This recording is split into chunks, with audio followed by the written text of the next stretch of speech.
അശുദ്ധയായി തീരും സമയമാനുതാപ ഹൃദയമോടെ ഞാനണയുമ്പോൾ ദുഃഖങ്ങൾ ഹൃദയത്തെ മുറ്റും തകർത്തിടുമ്പോൾ ഒക്കെയും സഹിച്ചിടാൻ ശക്തി നൽകുന്ന യേശു സന്നിധി മമ ഭാഗ്യം. ഇപ്പോൾ നാം ശ്രവിച്ചുകൊണ്ടിരിക്കുന്നത് മോർണിംഗ് വോയിസ് എന്ന ആത്മീയ ശുശ്രൂഷ.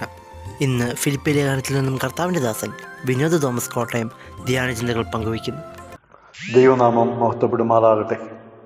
മോർണിംഗ് വോയിസിലൂടെ ദൈവം ശ്രവിക്കുന്ന ഏവർക്കും കർത്താവായ യേശുക്രിസ്തുവിൻ്റെ നാമത്തിൽ സ്നേഹവന്ദനം അറിയിക്കട്ടെ. ഈ പ്രഭാതത്തിൽ ധ്യാനത്തിനായിട്ട് നമ്മൾ ഫിലിപ്പ് ലേഖനം 3-ാം അധ്യായത്തിൻ്റെ 3-4 വാക്യങ്ങളിലേക്ക് ശ്രദ്ധയെത്തിരിക്കുകയാണ്. 2-3 വാക്യങ്ങൾ. നായ്ക്കളെ സൂക്ഷിപ്പീൻ, ആകാത്ത വേലക്കാരെ സൂക്ഷിപ്പീൻ, വിച്ഛേദനക്കാരെ സൂക്ഷിപ്പീൻ. നാമല്ലോ പരിശോധനക്കാർ, ദൈവത്തിൻ്റെ ആത്മാവ് കൊണ്ട് ആരാധിക്കുകയും ക്രിസ്തുയേശുവിൽ പ്രശംസിക്കുകയും ജഡത്തിൽ ആശ്രയിക്കാതിരിക്കുകയും ചെയ്യുന്ന നാം തന്നെ. ഇവിടെ അപ്പോസ്തലനായിരിക്കുന്ന പൗലോസ് ഫിലിപ്പി വിശ്വാസികൾ സൂക്ഷിക്കേണ്ട, അവരുടെ ജീവിതത്തിൽ സൂക്ഷിച്ച് അകന്നു നിൽക്കേണ്ട ഒരു കൂട്ടം ആളുകളെ കുറിച്ച് പറയുകയാണ്. അവരെ കർത്താവിൽ നിന്ന് അകറ്റുവാനും യഹൂദന്മാരുടെ ന്യായപ്രമാണത്തിലേക്ക് വലിച്ചുകൊണ്ടുപോകാനും ശ്രമിക്കുന്ന ഒരു കൂട്ടം ആളുകളെക്കുറിച്ച് ഇവിടെ പൗലോസ് പറയുകയാണ്. ഒന്നാമത്തെ കൂട്ടർ നായ്ക്കളാണ്. വിശുദ്ധമായത് ഒരിക്കലും നായ്ക്ക് കൊടുക്കരുത് എന്ന് നമ്മുടെ കർത്താവ് മത്തായി സുവിശേഷം 6-ാം അധ്യായത്തിൻ്റെ 6-ാം വാക്യത്തിൽ പറയുന്നുണ്ട്.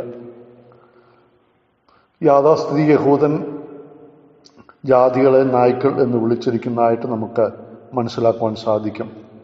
ഇവിടെ യാഥാസ്ഥിതിക യഹൂദന്മാരെ പൗലോസ് നായ്ക്കൾ എന്ന് വിളിക്കുകയാണ്. ഈ പ്രയോഗം പൗലോസ് നടത്തുവാൻ ഇടയാക്കുന്നതിൻ്റെ കാരണം വിശ്വാസികളെ ദൈവത്തിൻ്റെ വചനത്തിൽ നിന്നും പുതിയ നിയമ സത്യങ്ങളിൽ നിന്നും അകറ്റി അവരെ തെറ്റായ വഴിയിലേക്ക്, തെറ്റായ ഉപദേശത്തിലേക്ക് നയിക്കാനായിട്ട് ശ്രമിക്കുന്നതുകൊണ്ടാണ് അവരെ നായ്ക്കൾ എന്ന് വിളിക്കുന്നത്. നമുക്കറിയാം, പൗലോസിൻ്റെ ശുശ്രൂഷയുടെ കാലഘട്ടത്തിൽ അവർ പൗലോസിനെതിരെ നടക്കുകയും പൗലോസ് പോകുന്ന സ്ഥലത്തുമെല്ലാം ചെന്ന് ദുരുപദേശങ്ങൾ പ്രചരിപ്പിക്കാൻ ശ്രമിക്കുകയും ചെയ്ത ആളുകളാണ്. നായ്ക്കളെ പോലെ ഇങ്ങനെ ചുറ്റിത്തിരിഞ്ഞടന്ന് അവർ ദുരുപദേശം പ്രചരിപ്പിക്കാനായിട്ട് ശ്രമിച്ചു.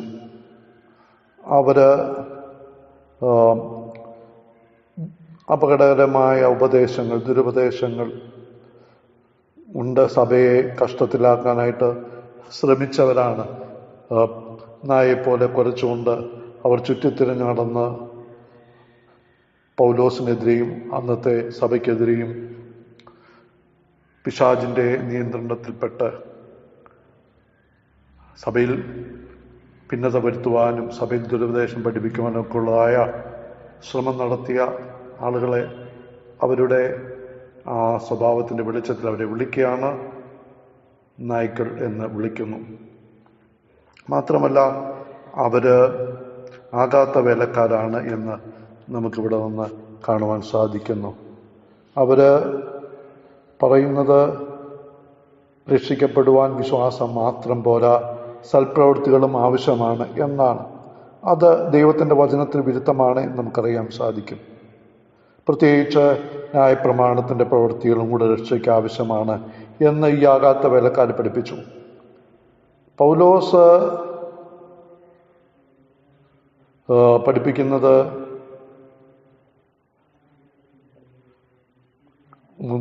ഈ സൽപ്രവൃത്തികളൊക്കെ ഒന്നും സൽപ്രവൃത്തികളല്ല, അവ ദുഷ്പ്രവൃത്തികളാണ്. കാരണം അവ ആ പഴയ ജഡത്തിൽ നിന്ന് വരുന്നതാണ്, ആത്മാവിൽ നിന്ന് വരുന്നതല്ല. അതുകൊണ്ട് അതൊക്കെ ജഡത്തെ ഒരിക്കലും ജഡത്തെ മാത്രമേ അത് മഹത്വപ്പെടുത്തത്തുള്ളൂ. ദൈവത്തിന് മഹത്വം വരുന്നില്ല. നമുക്കറിയാം, ആരും പ്രശംസിക്കുവാൻ പ്രവൃത്തികൾ കാരണമല്ല എന്ന് ഫിലിപ്പിയർ 2:8 പൗലോസ് പറയുന്നുണ്ട്. തീത്തോസ് 3-ാം അധ്യായത്തിൻ്റെ 3 മുതൽ 7 വരെയുള്ള വാക്യങ്ങൾ ഇത് വളരെ വ്യക്തമാണ്. ആർക്കും തങ്ങളുടെ സൽപ്രവൃത്തികൾ കൊണ്ട് അല്ലെങ്കിൽ മതപരമായ പ്രവൃത്തികൾ കൊണ്ട് രക്ഷപ്പെടാൻ സാധിക്കത്തില്ല. ഒരു ക്രിസ്ത്യാനിയുടെ അല്ലെങ്കിൽ ഒരു ദൈവപൈതലിൻ്റെ നല്ല പ്രവൃത്തികൾ, സൽപ്രവൃത്തികളൊക്കെ അത് വിശ്വാസത്തിൽ നിന്ന് ഉത്ഭവിക്കുന്നതാണ്, അല്ലാതെ രക്ഷയുടെ ഒരു അടിസ്ഥാനമല്ല. അവരെ വിളിച്ചിരിക്കുന്ന മറ്റൊരു പേര് വിച്ഛേദനക്കാർ എന്നാണ്. വിച്ഛേദനക്കാർ എന്ന് പറയുമ്പോൾ അവര് പരിച്ഛേദന പ്രസംഗിക്കുന്നവരാണ്. യഹൂദ ആളുകള് അവര് പരച്ഛേദന പ്രസംഗിച്ചുകൊണ്ട് നടക്കുകയാണ്. പരിച്ഛേദനയും കൂടെ രക്ഷയ്ക്ക് ആവശ്യമാണ് എന്ന് അവര് പ്രസംഗിക്കുകയും പഠിപ്പിക്കുകയും ചെയ്യുന്നതായിട്ട് അപ്പോസ്തല പ്രവൃത്തി 15-ാം അധ്യായം 1-ാം വാക്യം, ഗലാത്യർ 6:12 മുതൽ 18 വരെയുള്ള വാക്യങ്ങൾ നമുക്ക് കാണുവാൻ സാധിക്കും. എന്നാൽ പൗലോസ് പറയുന്നത്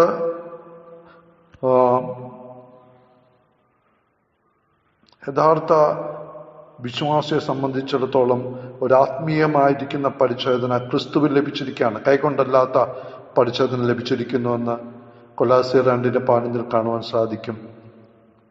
അതുകൊണ്ട് ജഡീയമായ ഒരു പരിച്ഛേദനയുടെ ആവശ്യമില്ല. നമ്മൾ മനസ്സിലാക്കുന്ന പോലെ സ്നാനം കൊണ്ടോ കർത്തൃമേശ കൊണ്ടോ ദശാംശം കൊടുക്കുന്നത് കൊണ്ടോ മറ്റേതെന്തെങ്കിലും മതപരമായ പ്രവർത്തനങ്ങൾ കൊണ്ട് ആർക്കും രക്ഷപ്പെടുവാനായിട്ട് സാധ്യമല്ല. വിശ്വാസം കൊണ്ട് മാത്രം, ക്രിസ്തുവിലുള്ള വിശ്വാസം കൊണ്ട് മാത്രമാണ് ആത്മാക്കൾക്ക് രക്ഷ നേടുവാനായിട്ട് സാധിക്കുമെന്ന് പൗലോസ് പറയുന്നു. എന്നാൽ ക്രിസ്തീയ വിശ്വാസികളെ സംബന്ധിച്ചിടത്തോളം അതിന് വിപരീതമായ കാര്യങ്ങളാണ് പൗലോസ് 3-ാമത്തെ വാക്യത്തിലേക്ക് പറയുമ്പോൾ. ഒരു വിശ്വാസി എങ്ങനെയുള്ളവനാണ്? ഈ വിച്ഛേദനക്കാരെ പോലെയല്ല. ആ കർത്താവായ യേശു ക്രിസ്തുവിൽ ഉള്ളതായ വിശ്വാസമുള്ള ദൈവമക്കളെ സംബന്ധിച്ചിടത്തോളം അവര് ആത്മാവിൽ ദൈവത്തെ ആരാധിക്കുന്നു. തൻ്റെ പ്രവൃത്തിയിൽ ആശ്രയിക്കാതെ, ജഡത്തിൽ ആശ്രയിക്കാതെ, ആത്മാവിൽ സത്യത്തിലും ദൈവത്തെ ആരാധിക്കുന്നവരാണ് ഒരു ദൈവപൈതലിനെ സംബന്ധിച്ചിടത്തോളം നമുക്ക് മനസ്സിലാക്കാൻ സാധിക്കുന്നത്. അവൻ കർത്താവിൽ പ്രശംസിക്കുന്നവനാണ്. മതത്തിൽ ആശ്രയിക്കുന്ന ആളുകൾ എപ്പോഴും അവര് ചെയ്യുന്ന കാര്യങ്ങളിലാണ് പ്രശംസിക്കുന്നത്. എന്നാൽ യഥാർത്ഥ ക്രിസ്ത്യാനി അവനെപ്പോഴും ക്രിസ്തുവിലാണ് പ്രശംസിക്കുന്നത്. അവന് സ്വയമായിട്ട് പ്രശംസിക്കുവാനൊന്നുമില്ല, ക്രിസ്തുവിൽ പ്രശംസിക്കുന്നു. ലൂക്കോസിന്റെ സുവിശേഷം 18-ാം അധ്യായം 9 മുതൽ 14 വരെയുള്ള വാക്യങ്ങളിൽ കർത്താവ് ഈ 2 വ്യത്യസ്തമായ മനോഭാവങ്ങളെക്കുറിച്ച് ഉള്ള ഒരു ഉപമ നൽകുന്നത് നമുക്ക് കാണുവാൻ സാധിക്കും. അവന് ജഡത്തിലുള്ള യാതൊരു ആശ്രയവുമില്ല. ഏറ്റവും പ്രചാരത്തിലുള്ള മതപരമായ തത്വചിന്ത എന്നാണെന്ന് ചോദിച്ചാൽ, തങ്ങളെ തന്നെ സഹായിക്കുന്നവരെ ദൈവം സഹായിക്കും എന്നാണ്. അത് പൗലോസിന്റെ കാലത്തും വളരെ പ്രധാനപ്പെട്ട അല്ലെങ്കിൽ പ്രചാരത്തിലുണ്ടായിരുന്ന ഒരു തത്വചിന്തയാണ്. അത് ഇന്നത്തെ പോലെ തന്നെയും അന്നത്തെ പോലെയും അത് തെറ്റായ കാര്യമാണ്. പഴയ സ്വഭാവത്തിന്, നമ്മുടെ ആ ജന്മന കിട്ടിയിരിക്കുന്ന പഴയ സ്വഭാവങ്ങൾ കൊണ്ട് ഒരു പ്രയോജനമില്ല.